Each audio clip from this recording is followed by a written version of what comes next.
What's up, everyone? Welcome back to my channel, Powerful Reactions, and today's the day. I'm here with Simon Mckay from the Agonist, the drummer. I told you guys, there he is. Looking very, very diplomatic, man. I don't know, how many doctors you got? A lot of doctors, right? I'm actually using a room right now. I'm at my mother's house up in the country, and she's a retired school teacher, so she's got her diploma. But I'm also smart, I think. Definitely, I think so too.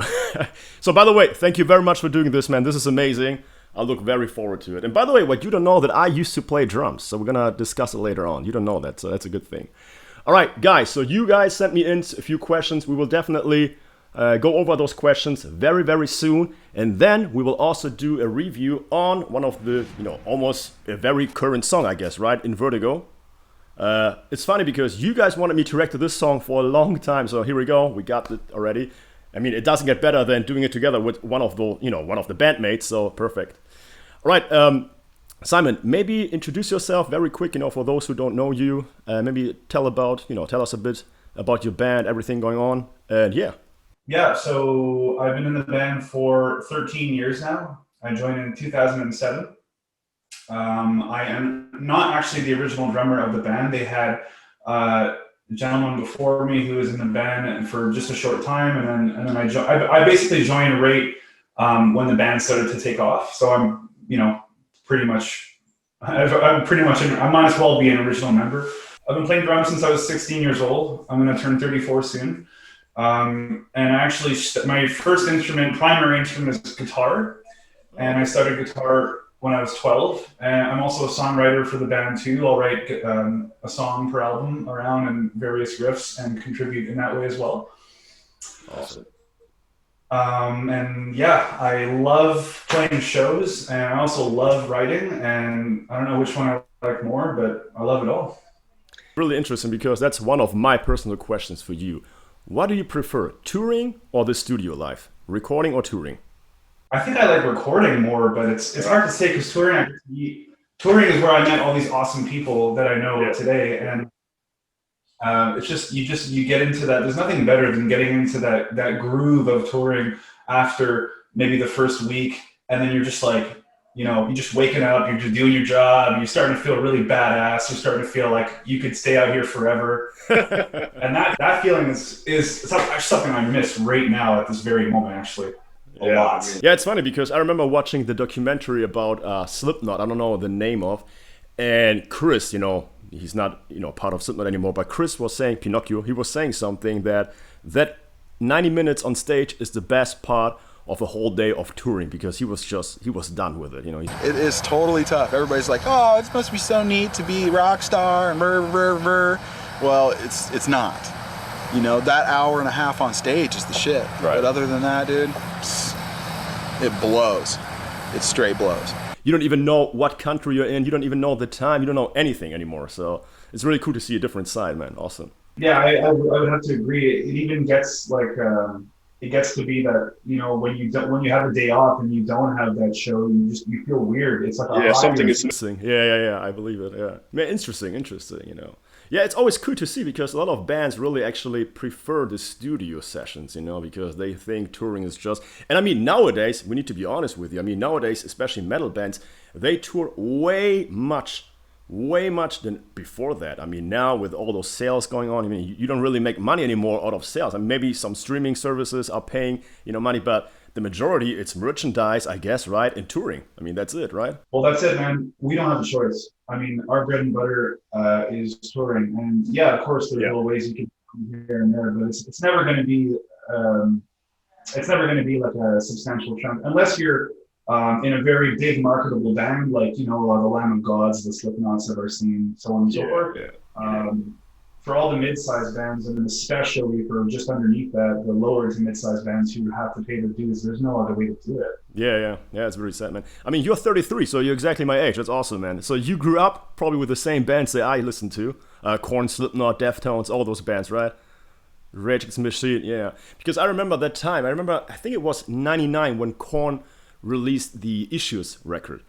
And Jonathan Davis was saying during an interview, he said, you know what, man, we got so much money, they actually bought us I think each member got a new Mercedes. So I mean, that's that time, before 2000, man. You made so much money. That was insane. So these bands, as you said earlier, they are really lucky, man. For all, I mean, even the newcomers right now, it's very, very tough. I think people should know and understand that when you see a metal band, especially that's not a gigantic metal band, that what you're seeing is a group of very passionate people that are really, people have this image like, oh, these guys are making it and they're like gods and they must live lives. And it's like, yes, everyone goes home and works a job and takes a fucking dump like everyone else. Yep. And, you're just watching regular people that are just, hopefully passionate and talented. And you're seeing something genuine. And that's why, like, I have so much faith, especially in the heavy music scene, to recover from all this, because it's such a, how can I say it? It's like, especially with the pandemic, it's weeded out the people that don't really care, that just, I don't know why I'm doing it. I'm going to go up and have, which is totally fine. But what happens is that it's like distilling, all the bands that are hungry and that need to, and the only way to do it is to get out there and tour. And so if you see a band out there, that's especially a traveling band, it's like, this is a big deal what you're seeing. It's not, it's hard to believe. 100%, I totally agree. I mean, I don't know if you're familiar with the German band called Heaven Shall Burn. Yeah, it's very, very crazy because, again, I think it might have to do with the influence of media, because once, people see you on YouTube, whatever it is, even MTV, if they play music videos nowadays, you know how it is. But people think you are automatically rich and you're famous. I mean, that's how it is. And that band in particular is really interesting because, as you said earlier, all those band members are actually having regular jobs, besides having that fame. So it's really interesting right now to see all the, the development when, especially in the heavy metal music scene. Awesome, man.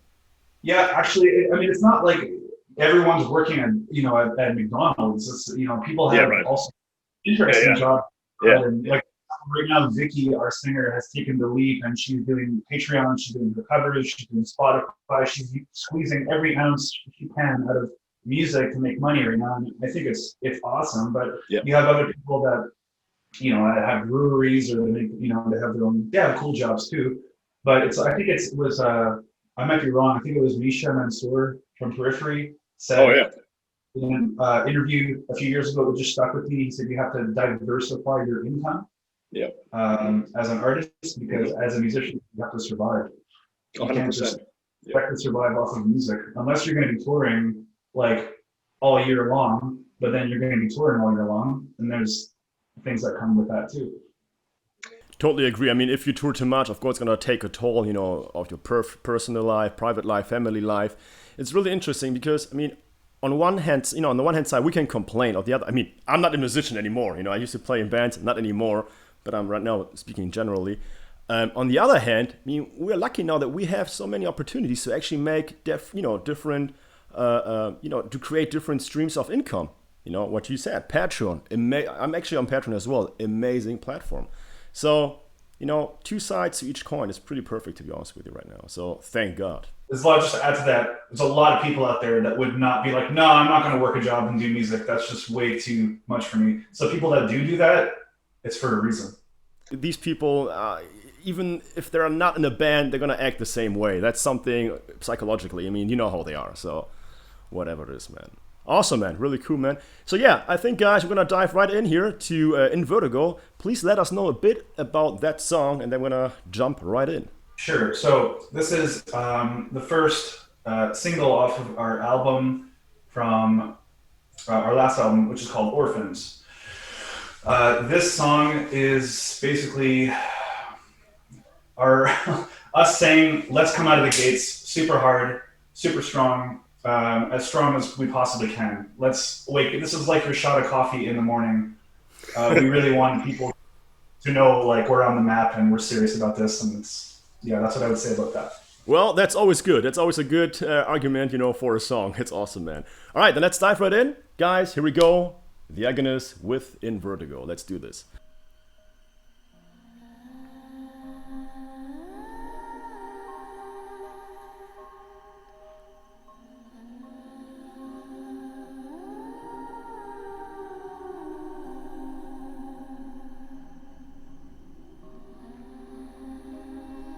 All right, man. Nice build up. Nice build up. Now you really want to know what's going on here.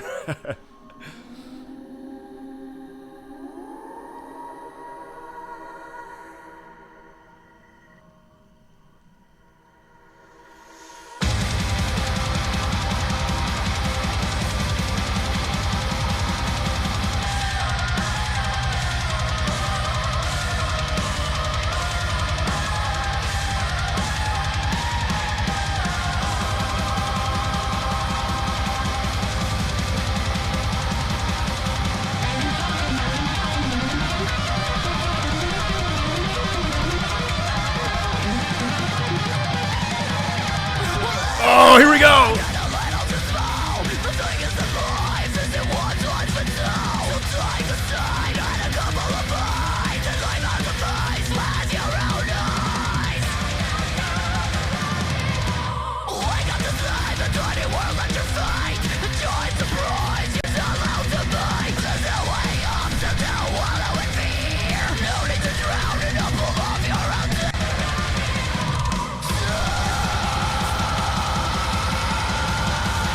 That's insane, by the way, man. Simon, can you pause this video for a second? Man, you know, it's really interesting because what you just said earlier is perfect. Really, I mean, this song is just I don't know, it's just a punch in your face. That's exactly what it is, man. It's insane. And what I really think is interesting, at the beginning, you heard those, I don't know, I mean, I think it's synthesizing layers that you put into the song. Really enjoy that one. Awesome, man. So you said earlier that you also, you also produce and you're actually a songwriter. So how much are actually, it's actually from you? How much influence you have in the whole song, by the way? In this particular song, I didn't write anything, but yeah, this is all Danny. Danny writes mostly all of it. I contribute in other ways. One of the riffs, though, is like an adaptation of one of my old riffs. So it's like sometimes we contribute, we don't even realize how. It's just all these built-up things we do together. Perfect, man. Perfect, man. You know, it's really funny because when it comes to playing the drums, I remember when I was 16, 17, 18, I hated blast beats. I don't know why. And, slowly but surely nowadays I actually enjoy that, especially if you integrate them perfectly. So I think you actually had one blast beat earlier. So awesome, man.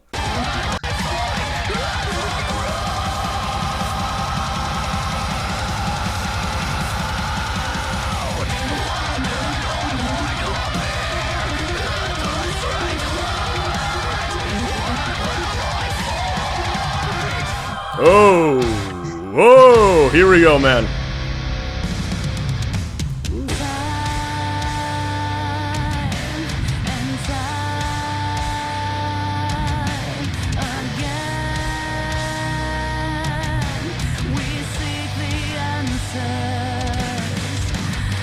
Very nice transition, man.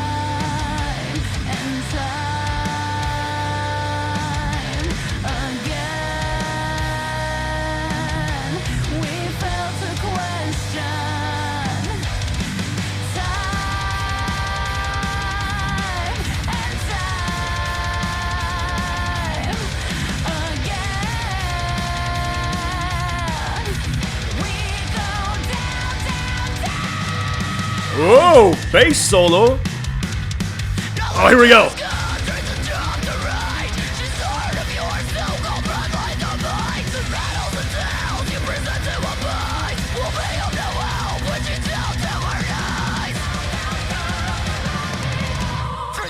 Dude, man, you're a machine.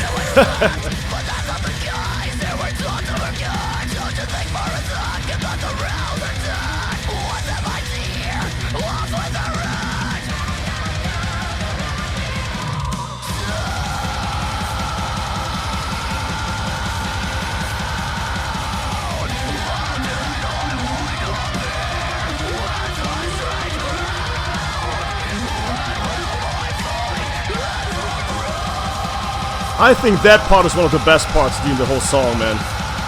This part.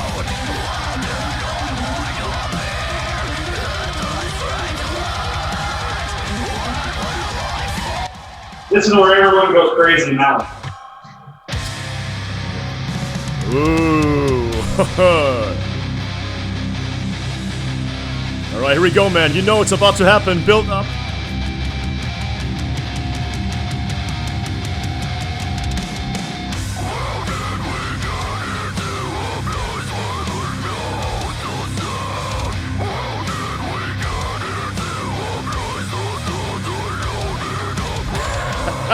Yeah!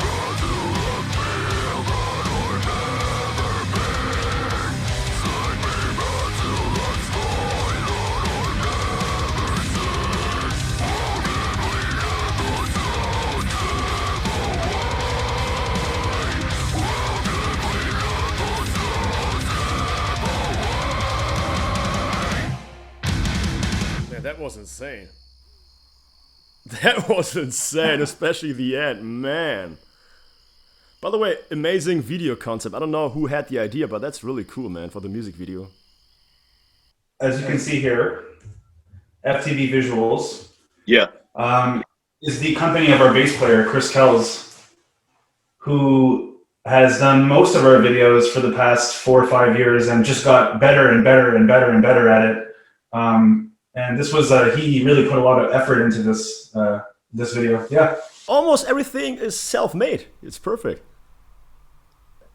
I mean, now that I think about it, yeah. I mean, the music is definitely self-made. The videos are self. I mean, it really helps to have a guy like Kells in the band. Like, yeah, I believe, man, I believe. It's really funny because there was actually a point where, I mean, I think it was only the bass and then you playing some drums. Really cool. I mean, really rare nowadays to have like a little section where somebody's actually playing bass. I mean, now that we don't have Cliff Burton anymore, it's really not that common anymore, right? So awesome.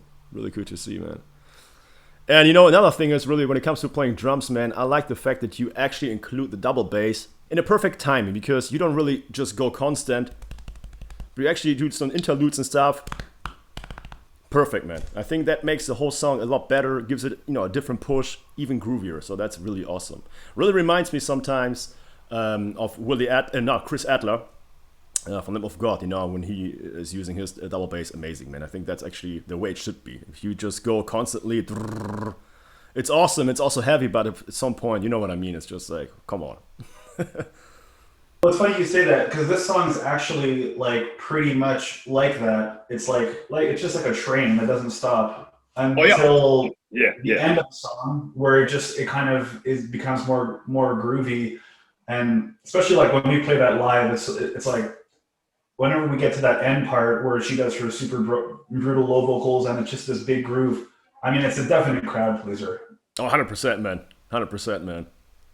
By the way, is this actually something that influenced you, you know, when you write songs? Because I remember, I don't know who it was, I think it was Chino Moreno from Deftones. He actually said that when he writes a song, he always has that crowd in mind because he wants to create a good live song where people will actually interact and really, you know, feed each other off from the energy. So is this something that you really think about when recording or actually writing songs? Yes, absolutely, 100%. Okay, awesome. It's something that develops with time. It's actually, that's a skill you develop. You know, it's not something, it maybe comes naturally to some people, yeah, and that's great. But this is something, goes along with songwriting, you know, and anything I know from songwriting, well, not anything, but a lot that I know I've acquired from Danny over the years, because he's the songwriter of the band. And I have my own way of writing, but it's not exactly fitting with the band. So we've both kind of melded together, feeding off of our own influences. And by now, I'd say that, yeah, it's very much in mind. It's either very much in mind, like we want to have this song that's going to make people go crazy, or it seems to be for us, we have this very, very musical song where we worked really hard on, you know, the song and the melody and making you feel something. And sometimes those songs end up being really good live too, but I feel like for us, we're constantly focusing on one or the other, like the super musical song or the super heavy song. And sometimes we achieve both.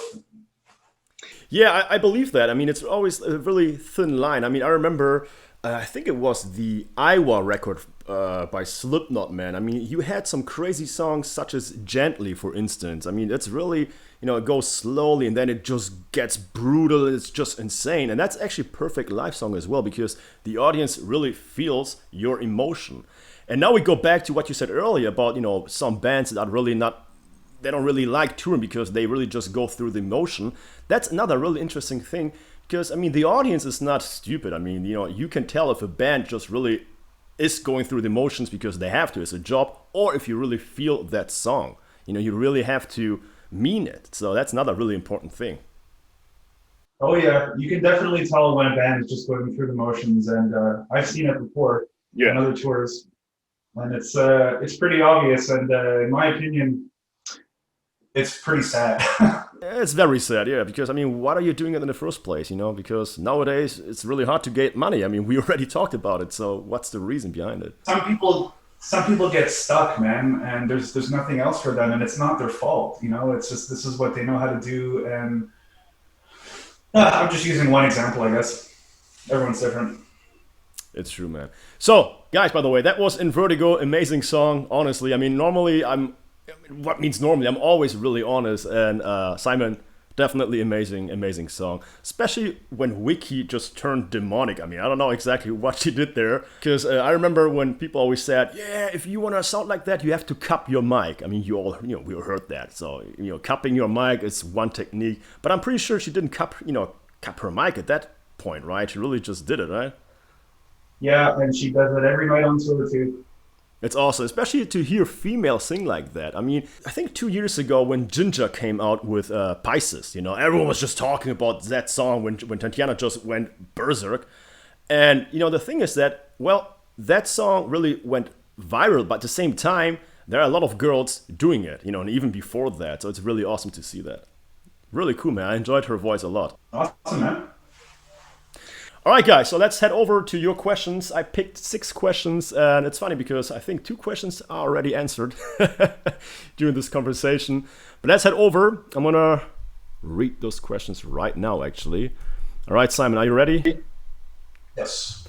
All right, so I got actually 2 questions from Eileen. By the way, hello, Eileen. One of the best patrons ever, always supporting this channel. So she's asking, how did the corona situation affect you and the band? And did you guys participate in any virtual concerts? And what is your take on that? How it affected us was quite, I don't know, it was like a rug got pulled out from under our feet. We were just rehearsing to go on the US Flesh God Apocalypse headlining tour, which we were going to be direct support for, which was an amazing tour booked with these great venues that were big venues, and they were going to have an orchestra with them, and it was this great tour. And we were rehearsing every single day, and every single day we were getting progressively more and more worried about this news, and we were like, guys, what the hell's going on? And then I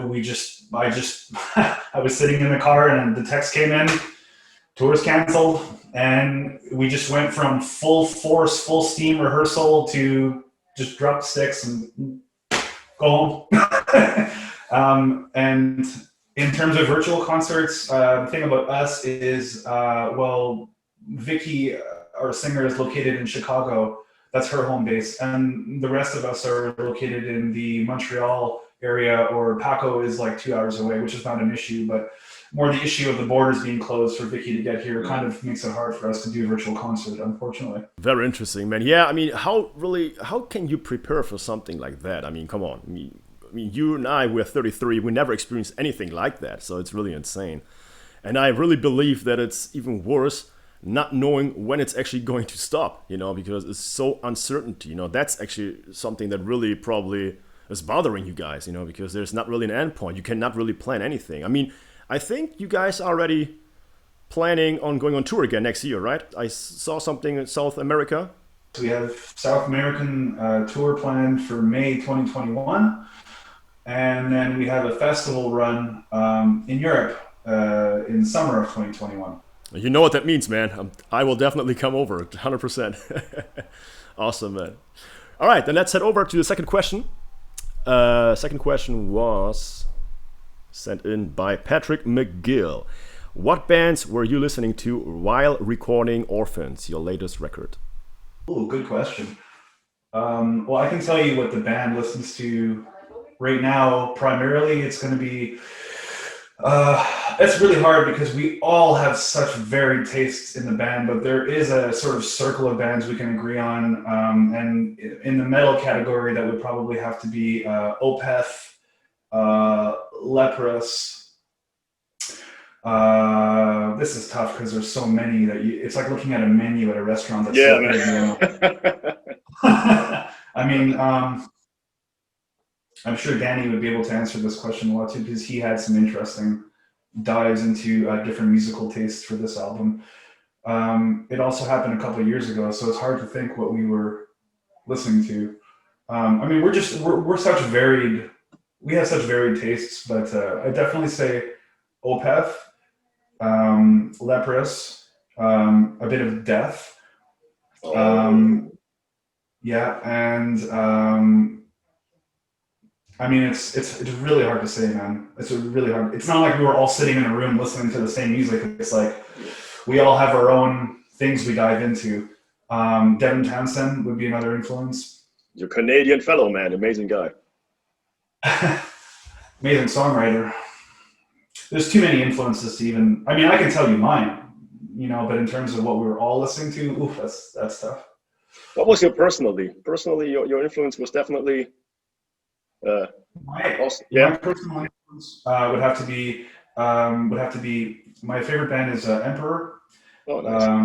Then it would be Emperor, Opeth, Death. I mean, those are my top three for me. So all those bands with crazy t-shirt designs, man. I remember those t-shirts were always insane back there. Gojira. I forgot to mention Gojira. Gojira, very interesting band. Yes, but I mean, I think Gojira really just brought, I don't know what it was, a new style, a second push or something. Really interesting songwriters. I remember. The thing about Gojira that's so awesome is that they bring the positive back to metal. Metal is very positive. Yeah, 100%. It's inherently evil or whatever, but it's just so positive, and they just capitalize that. It just makes so much sense to me. You remember when the documentary came out, Bowling for Columbine? I mean, that was the worst timing. Everyone was just blaming Slipknot, Marilyn Manson, and video games. I mean, or I remember actually when South Park had an episode with Korn, and they portrayed Korn as demonic. So, I mean, this is a whole different topic. We can go on forever. You know that. Right. All right, perfect. Let's go to the third question, actually. So, Juan wrote, what do you and the band think about reaction and review channels? A really interesting question. I think they're amazing. I think this is the next thing that's helping bands and fans connect. I mean, you guys are like the bridge between bands and fans right now. Reaction videos are great. I love reaction channels. I love watching them. I think it's amazing. As an artist, it's particularly amazing to watch a reaction video where you put so much work into the song and then you see someone genuinely reacting, and body language says so much. It says so much, and you can tell the parts that are popping out, and you wanted those parts to pop out, and they do, and it's very gratifying. And then the whole thing where your fans request, it keeps that big music machine rolling. It's just a brand new thing. Well, maybe not brand new, but it's a relatively new facet to connect. I think it's awesome. It's nothing but great. Well, by the way, thank you very much. I think I can speak for all you guys, all the reaction channels. I think I totally agree, by the way. A lot of people always ask me like, hey, why are you actually doing this? And I always say, that's what I'm doing right now is actually what I did my whole life. I guess you as well, hang out with buddies, on the weekend, just discussing music in general. So for me, this is nothing new. I mean, that's my passion. I love it. It's maybe the majority is not like us, but I mean, we're a close niche of like-minded people. I love it. It's just amazing. And also, I think it's actually a good tool to promote other bands. Because during one of my live streams, I was actually introducing Chimera. Believe it or not, people don't really know Chimera anymore. So I was talking about Chimera. Everyone was just texting me like, man, this band is amazing. This was a super riff. Great band. Actually, a band that it's funny you say that. I've been listening to that band recently for no reason. They just popped up in my playlist and I was like, oh my God. Me too. Oh my God, dude. And I'm just listening to them like crazy now. By the way, I know that right now Rob is definitely watching, the guitar player. Shout out, man. Those riffs, those drums, man. I mean, seriously, my favorite album by far is Resurrection. Amazing record by that, man. No Reason to Live. Groove, exactly. It's the groove, dude. It's the groove. The groove is so important, and that band just has it. Everything is groove. Yeah. Well, let's fingers crossed for a reunion, man. I heard some things, but I can't say too much. All right, let's jump to the next question. Pascal, how was it touring with Camelot and Alestorm? Any cool and crazy tour stories? Oh man, Alestorm. Those guys were like nuts, amazing nuts, and they would pack the place, man. They would pack the place, and people would just drink. Like, if you're a bartender working at a venue and Alestorm is playing, you're like, all right, I'm going to pay my rent for the next 3 months. Like, people drink 2 beers at a time, like everyone, it's crazy. It was so much fun, and even though they had a different lineup when we toured with them, they were just like really fun guys and really great. And Camelot was really cool too, and they had a really cool production. It was really cool to see that every night for sure. Awesome. Yeah, it was a great tour. Yeah, it's awesome because I reacted to both bands, and I remember Alestorm. I think the title of the song was actually "We Drink Your Beer." So come on, man, keep it real, right? Yeah, really cool band too. Yeah, definitely. All right, next question is Alexander. Oh, that's actually a very funny question, man, especially for you. What does Simon think about the snare on St. Anger? Like, I'm trying to think of, like, of course, you hear it and it's like, yeah. What I'm trying to think of is, okay, what do I think of it? I think, there was actually I think, how did they be in the studio and be like, oh! Yep. That's perfect. That's the one, man. Yeah, that's that sound. But he answered that in an interview not too long ago. So if you actually search, there's a reason like he answered. But I don't understand. There's so much work you put into like a snare tone. You could spend a whole day. You could spend a week just doing your snare in a studio, and so it's kind of like perplexing. Yeah. I mean, that snare sounds. It's funny because at the beginning when that album came out, I remember that was really amazing because James just came back from rehab and all that crazy story happened with Jason and stuff. So I didn't really pay attention to it, but later on I was like, man, that really sounds kind of weird, especially during the song "St. Anger." Tiki tiki tiki tiki. When the song came out, like, I didn't see music the way I see music now. 100%. So I just heard this really like trashy, noisy sounding Metallica album. Kind of cool, actually. That's what I thought, like, back in the day. Yeah. So you got to strip away your musician mind and think about it that way too. And how do people perceive it? At the end of the day, it's just a fucking snare drum. 100%, man. I totally agree with you. Completely agree with you. It's really funny because it still reminds me of, I don't know if you watched that section on Loudwire with Mike Portnoy where he's actually playing on Hello Kitty drum set. Might have been the drum set that Lars Ulrich used. We never know. All right, I think we got one more question by Xili. Amazing name, by the way. What do you think about Chris Adler and his style of playing, as your style reminds me of him? Interesting. Oh, that's interesting. I think Chris Adler wrote amazing musical parts for Lamb of God's music. I'm especially like I love As the Palaces Burn, especially, I'm sure everyone does, but that's really, that album is, and I mean, this Ashes of the Wake, there's a lot of good Lamb of God stuff in the way that I think Chris Adler listens to the guitar a lot, and he wants to be one with the guitar, and that's how I see myself too. So maybe that's why people perceive that. I don't perceive, he's not an influence of mine really, but it seeps in through years of just hearing certain things. I wouldn't necessarily call him an influence, but he's definitely done stuff that's stuck in the back of my head that I probably reproduce. But the thing about Lamb of God and Chris Adler is that the guitar and the drums are like this. Yeah. And that is, usually I'll try to follow the guitar and just make this like togetherness. And that's something that's really important in metal, I think. Oh, 100%, especially during, I remember Redneck. Exactly. I mean, that's by the way, one amazing song, an even better music video. That video is really funny, man. Yeah, man, I actually listened to Lamb of God's latest record and also the song Memento Mori, and that was really cool. I really enjoyed that one, man. Yeah, The new drummer Art is great.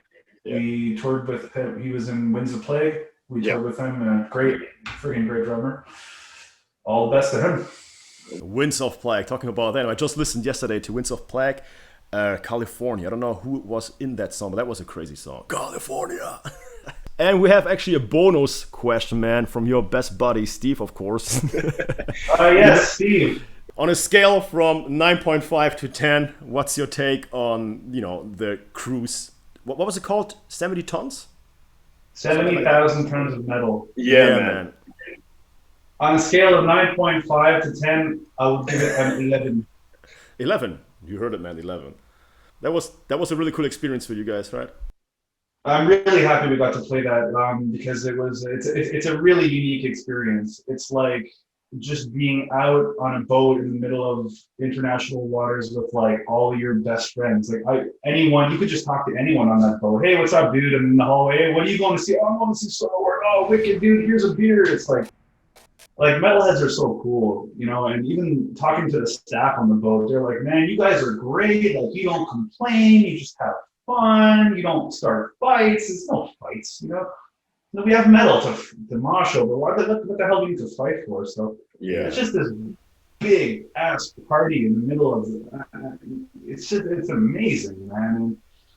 While I do recognize that, cruise ships are really bad for the environment, and that, I'm very conscious of that, and I wouldn't go on one for fun, but it was a hell of an experience, and I got to see Emperor again. So awesome. Yeah, it's interesting. Steve is awesome, right? Steve really made my experience awesome at the meet and greet. Amazing. Yeah, really amazing guy. He's always watching. What's up, Steve? He's always watching, always participating. Amazing. One thing that you just mentioned is really interesting about, metal concerts or metal shows. 100%, Simon. There are normally not really fights happening. If you go to a hip hop or rap concert, way more fights and way more stabbings than during a metal concert. And if somebody, falls down, you pick him up. It's a really tight community. But I think till this day, it's really hard to maybe, I don't know, to let people know, because people still have their, stereotypes and misconceptions. That's okay. They don't have to know. We're fine. Metal is we're totally fine. It's the biggest. Wacken is the biggest live music festival in the whole world. Yeah. Sorry, Wacken, not Wacken. I'm Canadian. I say Wacken. Well, I heard worse. I heard Wiccan and something like that. So it's all good.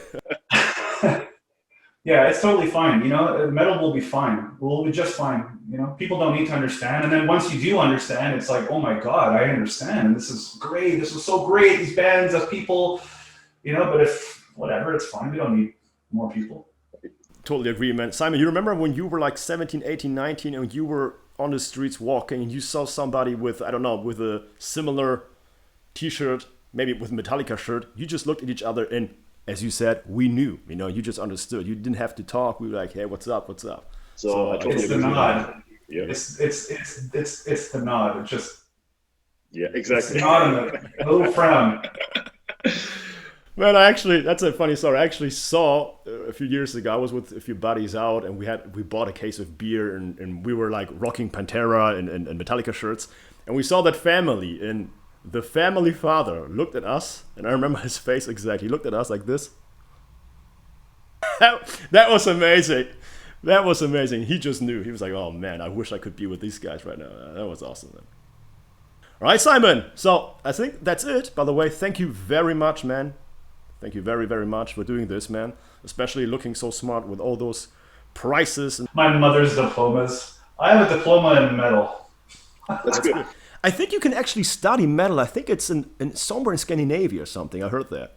I heard about that. That's interesting, right? Maybe we should do that. Sign up. All right, man. So thank you very much, Simon. There you go, guys. Thank you very much, man. Awesome, man. And see you next year on tour, definitely, man. Especially in Europe. I'll hit you up for sure, man. All right, man. Bye-bye.